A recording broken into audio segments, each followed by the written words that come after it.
இயேசுவில் எனது அன்பிற்குரியவர்களே, உங்களுக்கு என்னுடைய இதயம் கனிந்த வாழ்த்துக்கள். வணக்கம். அன்பானவர்களே, இன்று ஆண்டவர் இயேசு கணவன் மனைவி உறவை பற்றி பேசுகிறார். கடவுள் ஆணையும் பெண்ணையும் இணைத்து அவர்களை கணவன் மனைவி என்ற உயர்நிலைக்கு உயர்த்தி அவர்களுக்கு பெற்றோர்களாகும் பேற்றை கொடுக்கிறார்.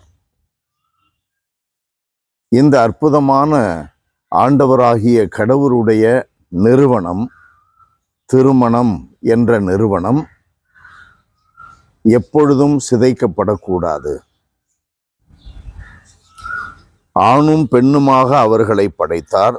இதனால் கணவன் தன் தாய் தந்தையை விட்டுவிட்டு தன் மனைவியுடன் ஒன்றித்திருப்பான். இருவரும் ஒரே உடலாயிருப்பர். இனி அவர்கள் இருவர் அல்ல, ஒரே உடல். எனவே கடவுள் இணைத்ததை மனிதர் பிரிக்காது இருக்கட்டும் என்றார்.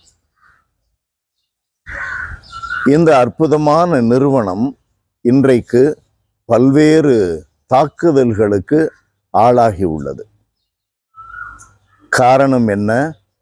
Cellphone, WhatsApp, YouTube. காரணம் என்ன? இன்றைக்கு நடைபெறுகின்ற கலாச்சார சிதைவு. You can live together, living together, அது ஒரு வார்த்தை ஆயிடுச்சு இல்லை? Living together. இந்த லிவிங் டுகெதர் கடவுளுடைய திட்டம் அல்ல. நீ ஏதாவது ஒரு சூழ்நிலையிலே நீர் ஏற்படுத்தி கொள்ளுகின்ற கலாச்சாரத்தை கடவுள் திட்டமாக்கி விட முடியாது. You cannot bend the will of God according to your own convenience. கடவுளுடைய திட்டத்தின்படி நாம் வளைந்து செல்ல வேண்டும். அதற்கு பணிந்து குனிந்து கொடுக்க வேண்டும். நம்முடைய விருப்பம் போல அல்ல.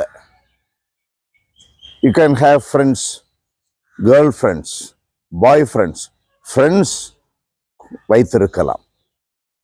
ஆனால் கடவுளுடைய இந்த நிறுவனத்தை சிதைக்கின்ற அளவிற்கு அந்த ஃப்ரெண்ட்ஷிப் இருக்கக்கூடாது அல்லவா?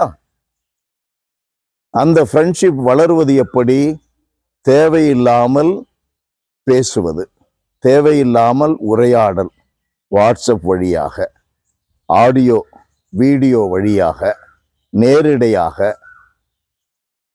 அவைகளெல்லாம் கடவுளோடு நீர் கொண்டிருக்க வேண்டிய ஃப்ரெண்ட்ஷிப்பை உடைத்து விடுகிறது. ஆகையினால் ஊற்றோடு, வாழ்வின் ஊற்றோடு நீ இல்லாமல் உன்னை பிரித்து விடுகிறது. ஊற்று இல்லாமல் குளத்திற்கு அல்லது ஆற்றிற்கு எங்கே தண்ணீர் கிடைக்கும்? ஊற்று இல்லாமல் உனக்கு வாழ்வு எங்கே இருக்கும்? தற்காலிகமான இன்பத்திற்கு, தற்காலிகமான சுகத்திற்காக வாழ்வை இழந்துவிடக்கூடாது. ஆகையினால் குடும்பத்திலே, சமுதாயத்திலே எப்பொழுதும் கணவன் மனைவி உறவு மிக மிக உன்னதமான உறவு என்பதை உயர்த்தி பிடிக்க வேண்டும். வயதானவர்கள் அதை அடுத்தவர்களுக்கு சொல்லிக் கொடுக்க வேண்டும். வாழ்ந்து சொல்லிக் கொடுக்க வேண்டும். வாழ்ந்து சொல்லிக் கொடுக்க வேண்டும்.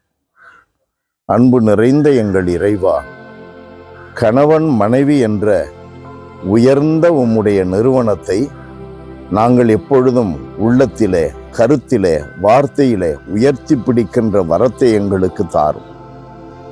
இதனால் அன்றாடம் வருகின்ற தாக்குதல்களுக்கு நாங்கள் இடம் கொடுத்து விடாதபடி, எங்களுடைய சொந்த இச்சைகளுக்கு அடிமையாகி விடாதபடி, பெற்றோர்கள், தகப்பனே, கணவன் மனைவி இடையே, பெற்றோர்கள் தங்களிடையே நல்ல உறவை பேணி வளர்க்க, அந்த உறவில் வளருவதற்கு உம்மோடு இணைந்து இருக்க நீர் அவர்களுக்கு, இப்படிப்பட்ட நிறுவனத்தில் இணைந்திருப்பவர்களுக்கு வரம் தார்.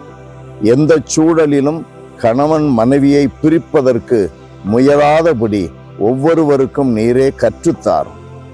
அந்த அளவிற்கு நாங்கள் உம்மோடு இணைந்து வாழச் செய்தரணும். இயேசுவின் நாமத்தில் ஜெபிக்கிறோம் பிதாவே. ஆமென், ஆமென்.